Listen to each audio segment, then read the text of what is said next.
Student, RPS classes के YouTube channel पर आपका स्वागत है।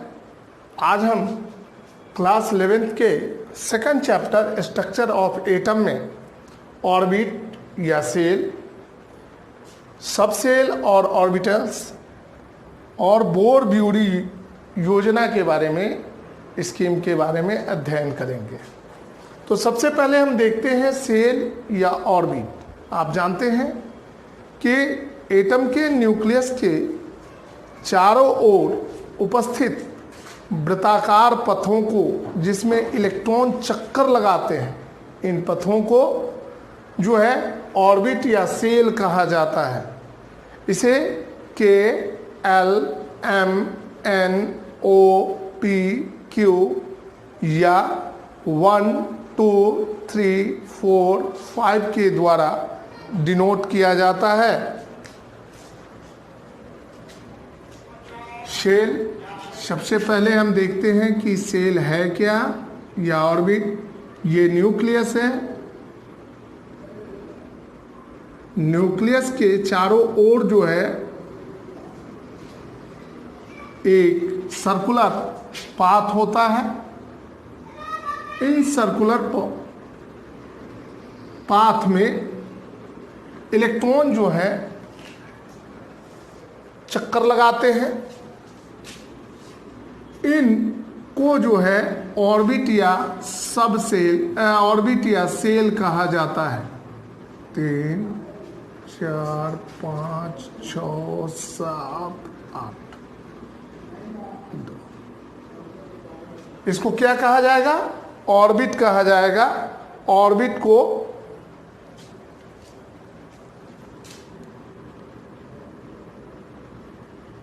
ऑर्बिट is symbolized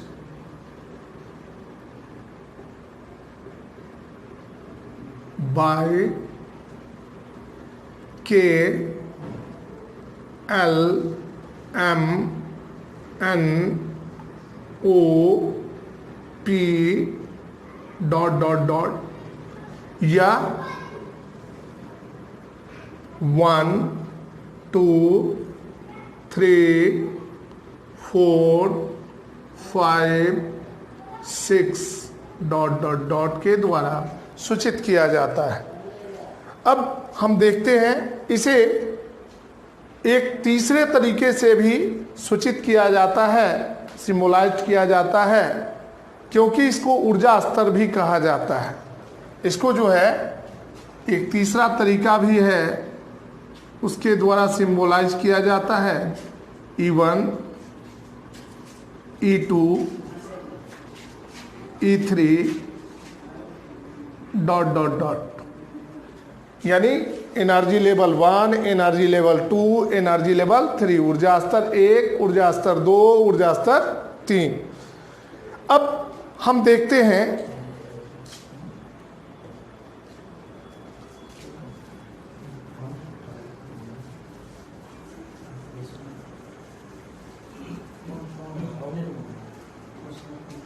ये जो है हमारा ऑर्बिट है, कक्षा है।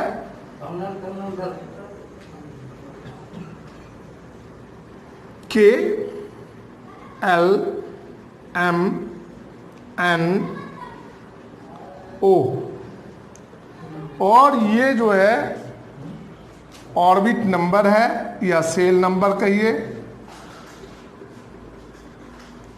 कक्षा संख्या हो जाएगा 1 2 3 4 5 जो यहाँ हम दर्शाए हैं। अब जो है इसको कैसे दर्शाया जाएगा? तो दर्शाया जाएगा n के रूप में, n के रूप में। तो ये हो जाएगा n इक्वल टू, परमाणु की पहली कक्षा में 2 इलेक्ट्रॉन रहते हैं, क्योंकि हम जानते हैं, we know that the total number of electron found in orbit, maximum number of electron found in a orbit, an orbit is 2n square, जहां n जो है, where n is orbit number, n बराबर 2। परमाणु की पहली कक्षा में atom के फर्स्ट ऑर्बिट में या सेल में इलेक्ट्रॉन की अधिकतम संख्या 2 होगी। कैसे होगी? तो एक सूत्र है, इलेक्ट्रॉन के किसी कक्षा में किसी ऑर्बिट में उपस्थित होने पर उसकी अधिकतम संख्या क्या हो सकती है, उसको हम ज्ञात करने के लिए एक सूत्र का प्रयोग करते हैं, 2n स्क्वायर। 2 जो है कांस्टेंट है, n के जगह पर हम जो है उस ऑर्बिट नंबर को रखते हैं। अगर मान लिया जाए k का हमको निकालना है कि उसमें मैक्सिमम नंबर ऑफ इलेक्ट्रॉन क्या है, तो 2 इंटू 1 का स्क्वायर बराबर इक्वल हो जाएगा 2 इंटू 1 इक्वल 2। अगर n बराबर जो है 2 है तो इसमें मैक्सिमम नंबर ऑफ इलेक्ट्रॉन जो है वो कितने होंगे? ये जो है n बराबर 1, 2, 3, n बराबर 4 और n बराबर 5। 5 के लिए, 4 के लिए, 3 के लिए, 2 के लिए और ये 1 के लिए। अगर हमको परमाणु के एटम के सेकेंड ऑर्बिट में इलेक्ट्रॉन की अधिकतम संख्या ज्ञात करनी होगी तो 2 इंटू 2 का स्क्वायर इक्वल हो जाएगा 2 इंटू 2 2 जा 4 इक्वल 8। अगर n बराबर 3 दिए हुए हैं तो maximum number of electron found in third orbit equal हो जाएगा 2 इंटू 3 का स्क्वायर इक्वल 2 इंटू 9 इक्वल 18। और अगर n बराबर 4 दिए हुए हैं, यानी परमाणु की चौथी कक्षा में अधिकतम संख्या, इलेक्ट्रॉनों की अधिकतम संख्या अगर ज्ञात करनी है हमको, मैक्सिमम नंबर ऑफ इलेक्ट्रॉन, तो 2 इंटू 4 का स्क्वायर इक्वल 2 इंटू 16 इक्वल 32।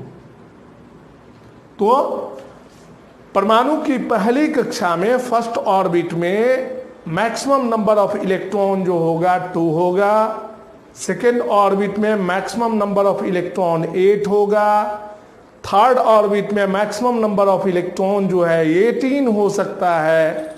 इसके बारे में हम पहले सबसेल को समझ लेंगे, उसके बाद हम बताएंगे आपको कैसे होगा, इसके बारे में आपको बताया जाएगा। चौथा है ऑर्बिट, तो maximum number of electron in fourth orbit equal हो जाएगा 32। अब हम देखते हैं सब ऑर्बिट, सब सेल या ऑर्बिटल्स। स्टूडेंट इसको आप नोट करें।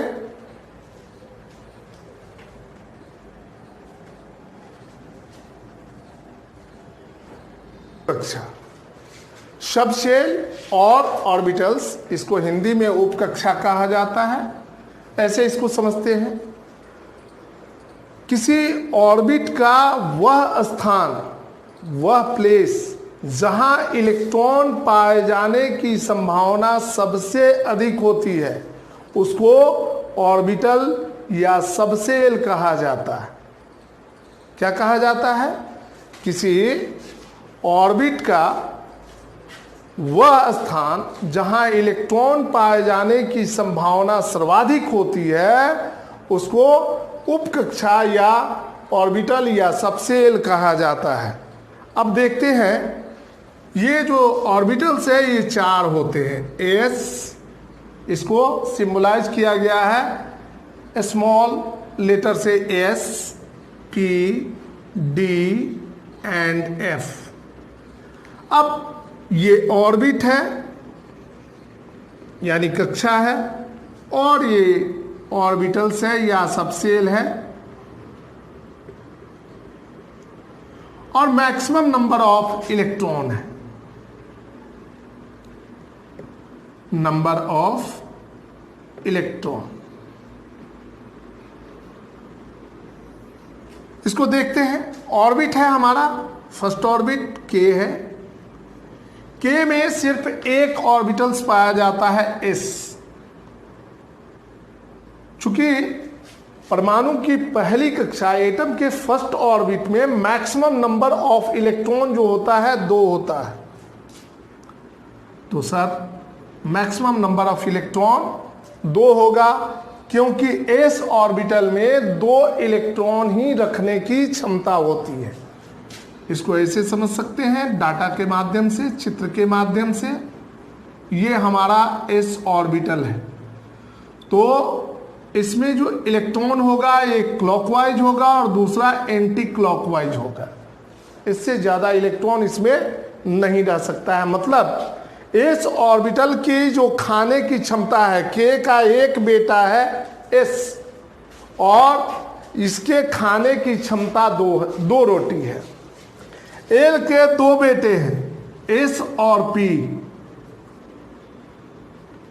एम के 3 बेटे हैं एस, पी और डी, और एन के 4 बेटे हैं एस, पी, डी और एफ।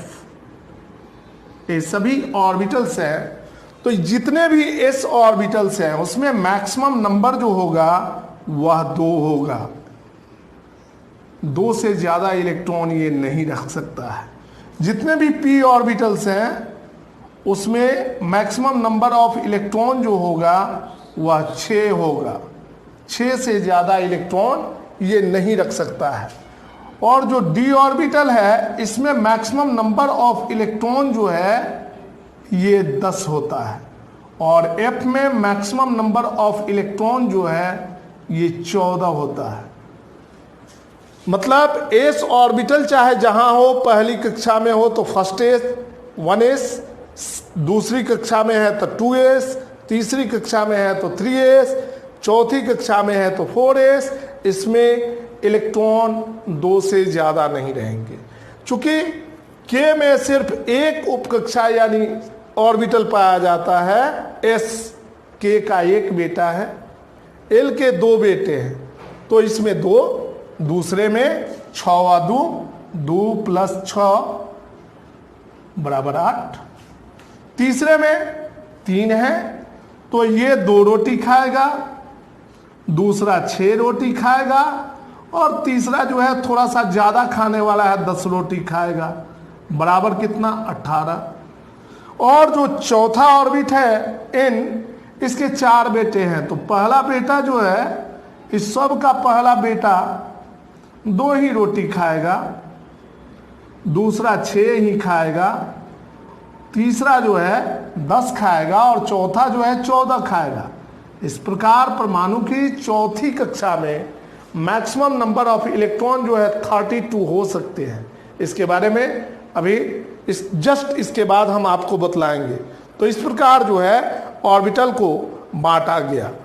अब इसकी अगर स्ट्रक्चर पर हम ध्यान दें इस ऑर्बिटल का, तो इस ऑर्बिटल का जो शेप होता है, ज्योमेट्रिकल शेप, वह गोलीय होता है, स्फेरिकल होता है। जबकि पी में इसका गोलीय होता है। पी में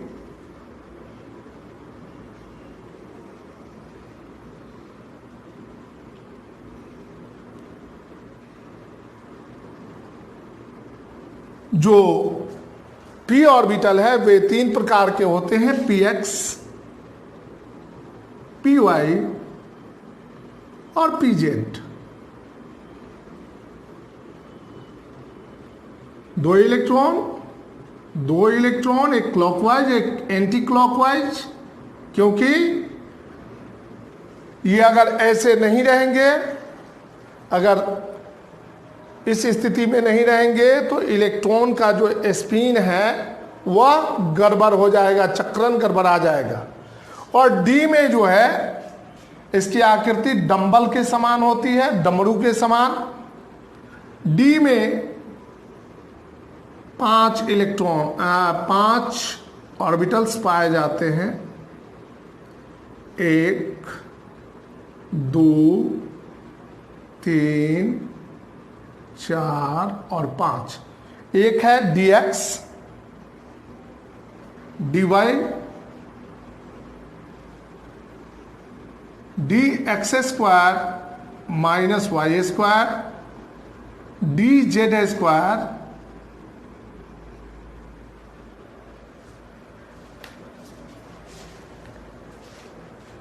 yz। एक ऑर्बिटल में मैक्सिमम नंबर ऑफ इलेक्ट्रॉन 2 होगा, एक क्लॉकवाइज और एक एंटी क्लॉकवाइज। तो 5 दूनी 10 ऑर्बिटल। एफ ऑर्बिटल्स के बारे में हमको पढ़ना नहीं है, लेकिन उसमें 7 ऑर्बिटल्स पाए जाते हैं। 7 दूनी 14 इलेक्ट्रॉन्स का मैक्सिमम नंबर ऑफ इलेक्ट्रॉन जो होता है 14 होता है। इस प्रकार अगर एनर्जी लेवल को देखा जाए तो एस से ज़्यादा एनर्जी लेवल पी का होता है, पी से ज़्यादा डी का, डी से ज़्यादा एफ का, क्योंकि एस में ये चूंकि नाभिक के सबसे नज़दीक होता है, जबकि एफ जो है सबसे दूर होता है। चौथी कक्षा जो है, चौथा ऑर्बिट जो है वहाँ उपस्थित होता है। तो अब हम इसके बारे में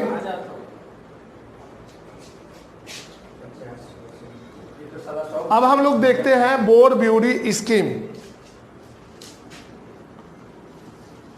बोर-ब्यूरी स्कीम को देखते हैं। 1914 में बोर और ब्यूरी नामक वैज्ञानिक ने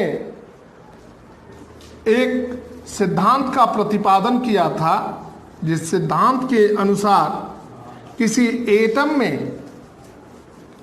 एटम के विभिन्न कक्षाओं में चक्कर लगाने वाले इलेक्ट्रॉनों के बारे में जानकारी दी गई थी।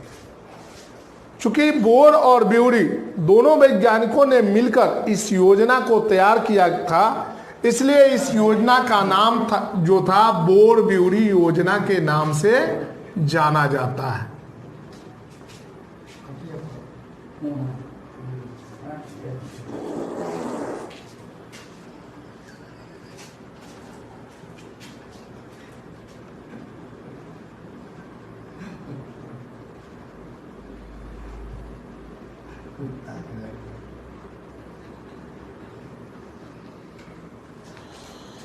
Bore-bury scheme.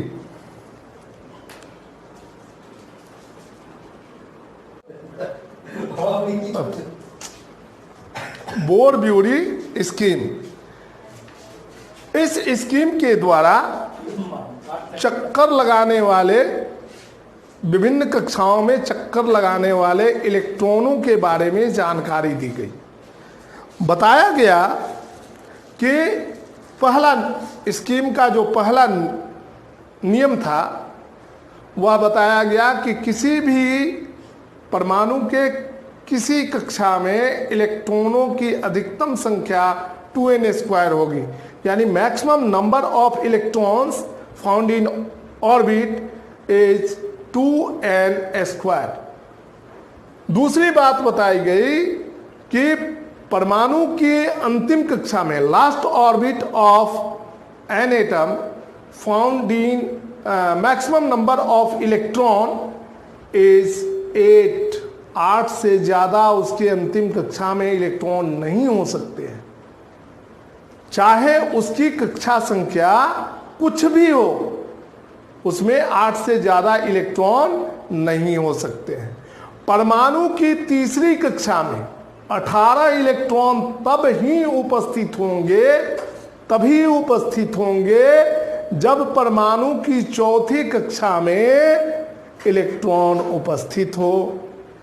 परमाणु की चौथी कक्षा में 32 इलेक्ट्रॉन तब उपस्थित होंगे जब परमाणु की 5वीं और 6ठी कक्षा में इलेक्ट्रॉन उपस्थित हो।